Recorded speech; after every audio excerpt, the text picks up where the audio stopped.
এতিয়া চোৱা 10.1 ৰ কুৱেশ্যন 2 টো আমাক কি দিছে ড্ৰ এ line segment AB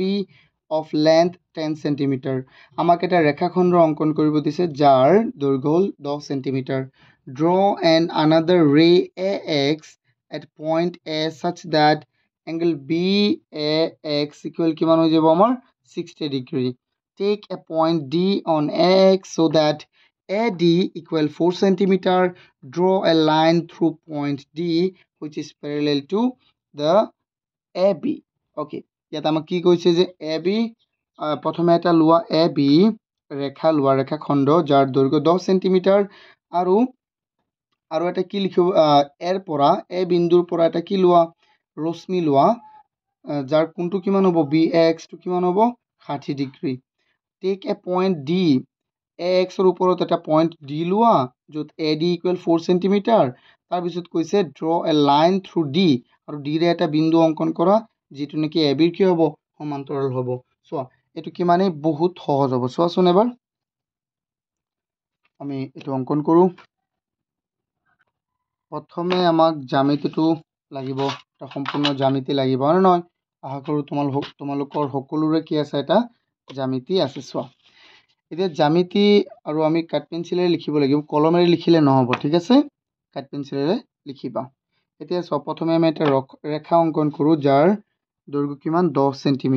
AB so AB প্ৰথমে আমি 10 cm অঙ্কন কৰিলো সো AB আমি প্ৰথমে অঙ্কন কৰিছো কিমান 10 cm ওকে এটো হলো আমাৰ A আৰু এটো কি আমাৰ B 10 cm ৰেখা এটো ৰেখা খণ্ড ৰেখা হলে ইফালে কাৰ্চিন দিলো হেতেন আমি এবিলাক মনত আছে না নাই কোৱাচোন ক্লাস 6 ত পাই আহিছা কিমান সুন্দৰকৈ চোৱা তাৰ পিছত কি কৈছে ইয়াত এৰ ওপৰত এটা ৰশ্মি অঙ্কন কৰা য'ত এংগল BAX এটো কিমান হ'ব 60 ডিগ্ৰী হ'ব কিমান ডিগ্ৰী 60 ডিগ্ৰী তো আমি এটো অঙ্কন কৰো চোৱা ইয়াত আমি 60 ডিগ্ৰী বনাব লাগিব প্ৰথমে এটো আমি কেনেকৈ বনাও এটো মনত আছে না নাই চোৱা এই যে এটা ৰেখাটো যে কোলা ৰেখাটো এইটো ইয়াৰ একেবাৰে ওপৰত থাকিব লাগিব আৰু বিন্দুটো এটো থাকিব লাগিব ইয়াত 60 ডিগ্ৰী অঙ্কন কৰিবলৈ হলে আমি ইফালে যাম ইফালে গলে 60 এটো হৈ গল আমাৰ 60 তুমি গলে স্যার 120 নাই 120 গলে আমি ইফালে গনিব লাগিব তো ইফালে হৈ গল আমাৰ 60 ইয়াত এটা ৰেখা অঙ্কন কৰি দিয়া চোৱা ইয়াত আমি এটা ৰেখা অঙ্কন কৰি দিছো ৰেখা অঙ্কন কৰাৰ লগে লগে তাৰ পিছত কি পাও আমি চোৱা ইয়াত কোণটো কিমান হৈছে 60 ডিগ্ৰী হল আমাৰ কোণটো এটো হল আমাৰ ধৰিলো A এটো X আছিল হয় নহয় তাৰ পিছত চোৱাচোন আমাৰ কি আছে কৈছে যে AX ত এটা বিন্দু লোৱা কি কৈছিল আমাক D AX ত এটা বিন্দু লব কৈছে D চোৱা AX ত এটা বিন্দু কি লব কৈছে কত আছে এটো D লোৱা য'ত AD কিমান 4 cm অৰ্থাৎ এনেকৈ আমি লব লাগিব যাতে AD টো কিমান হয় 4 cm হয় চোৱা ভালদৰে চাইছানে তোমালোকে ইয়াত AD টো কিমান হ'ব লাগিব 4 cm এটো হল D বিন্দু তো আমাৰ কি বিন্দু D বিন্দু এটো D বিন্দু এতিয়া D ৰ মাজেৰে এনেকুৱা এটা ৰেখা অঙ্কন কৰা যেটো নেকি AB ৰ কি হ'ব সমান্তৰাল এতিয়া আমি অঙ্কন কৰো এই ৰেখাটো অঙ্কন কৰিবলৈ হলে প্ৰথমে আমি কি কৰিব লাগিব ষ্টুডেন্টস চোৱা ইয়াত যিমান কোণ হ'ব তুমি এটো ভাবা ইয়াত যদি ইফালে একটা ৰেখা অঙ্কন কৰা তুমি ৰেখা অঙ্কন কৰা তেন্তে একান্তৰ কোণ এটা হ'ব না নাই কোৱা একান্তৰ কোণ এটা হ'ব আচ্ছা কোৱাচোন একান্তৰ কোণক আমি অসমীয়াত কি বুলি কওঁ এটো কোৱা একান্তৰ কোণক আমি অসমীয়াত অল্টাৰনেট এংগল বুলি ইংৰাজীত মই কি কৈছো ইংৰাজীত কি বুলি কয় মই এটো ক'ব লাগিছিল কোৱা একান্তৰ কোণক আমি ইংৰাজীত কি বুলি কওঁ অল্টাৰনেট এংগল তেন্তে তোমালোকৰ ওপৰত এটা প্ৰশ্ন থাকি গল হেতু হল আমাৰ যে অনুৰূপ কোণক আমি ইংৰাজীত কি বুলি কয় এটো কমেন্টত জনোৱা সকলোৱে এতিয়া আমি কি কৰিম চোৱা ইয়াত যে ধৰিলো এটা যে ৰেখা অঙ্কন কৰা হ'ব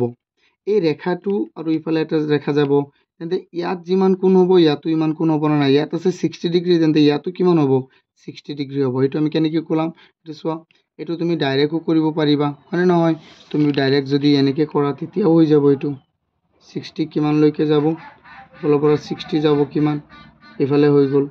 এইটো 60 তেনেকৈও হৈ যাব বা তুমি এক কাম কৰিব পাৰিবা চাবা তুমি এনেকৈ লোৱা এইটো কোণমান যন্ত্ৰটো লোৱা এই এ বিন্দুক কেন্দ্ৰ কৰি এটা ৰেখা অংকন এটা বৃত্তচাপ অংকন কৰা কৰিছা এটা এ বিন্দুক কেন্দ্ৰ কৰি ওকে তাৰপিছত চোৱা আকৌ এই ডি বিন্দুত একেবাৰে তুমি লৰচৰ নকৰিবা ইয়াত যিমান আছে যিমান ব্যাসাৰ্ধ লৈছিলা ইয়াত ঠিক একেদৰে ইয়াত তুমি লৰচৰ নকৰি এই ডি বিন্দুক তুমি কেন্দ্ৰ কৰা ডি বিন্দুক কেন্দ্ৰ কৰি আকৌ এটা বনোৱা আকৌ এটা কি বৃত্তচাপ অংকন কৰা এই বৃত্তচাপটো অংকন কৰা এতিয়া ইয়াত যিমান দূৰত্ব হ'ব চ ইয়াত যিমান দূৰত্ব হ'ব চোৱাচোন এবাৰ ইয়াত কিমান দূৰত্ব হ'ল ইয়াত যিমান দূৰত্ব হ'ব ইয়াতো একেই দূৰত্ব হ'ব এইটো ক'ত কাটিছে এইটোত তেন্তে এই পইণ্টটো য'ত কাটিছে এই পইণ্টটো আৰু এই পইণ্টটো কি কৰি দিয়া ডি পইণ্টটো সংযোগ কৰি দিয়া এইটো হৈ যাব আমাৰ কি সমান্তৰাল ৰেখাটো হৈ যাব চাবা সংযোগ কৰি দিয়াচোন এতিয়া তুমি এইটো আমি পাই গ'লো কি আমাৰ সমান্তৰাল ৰেখাটো আমি পাই গ'লো চোৱা এইটো নাম দিলো আমি কি এটা নাম দিব পাৰিম যদি দিয়া এইটো নাম দি দিয়া এইটো হ'ল এ বি সি দিয়া নাই ন তেন্তে এইটো দি দিলা তুমি এইটো ডি এইটো সি দি দিয়া হৈ গ'ল ডি সি এ বি আৰু ডি সি এ বি আৰু ডি সি কি হ'ল পেৰেলেল তোমালোকৰ যদি এইটো অংকন প্ৰণালীটো লাগে ইংৰাজীত তেন্তে মোক কমেণ্ট কৰিবা আৰু মোৰ হোৱাটছএপ গ্ৰুপটোত জইন হৈ যোৱা তোমালোকে তাত পাই যাবা PDF পাই যাবা ইয়াৰ ঠিক আছে ইয়াত বেছি লম্বা হৈ যাব এইটো হ'ল আমাৰ উত্তৰটো ঠিক আছে কিন্তু ইয়াৰ যদি অংকন প্ৰণালীটো তোমালোকে লিখিব বিচাৰা তেন্তে মোক কমেণ্ট কৰি জনোৱা ওকে আৰু তলত দিয়া আছে লিংকটো ডিছক্ৰিপশ্যনত তোমালোকে তাত ক্লিক কৰি জইন হ'ব পাৰিবা গ্ৰুপটো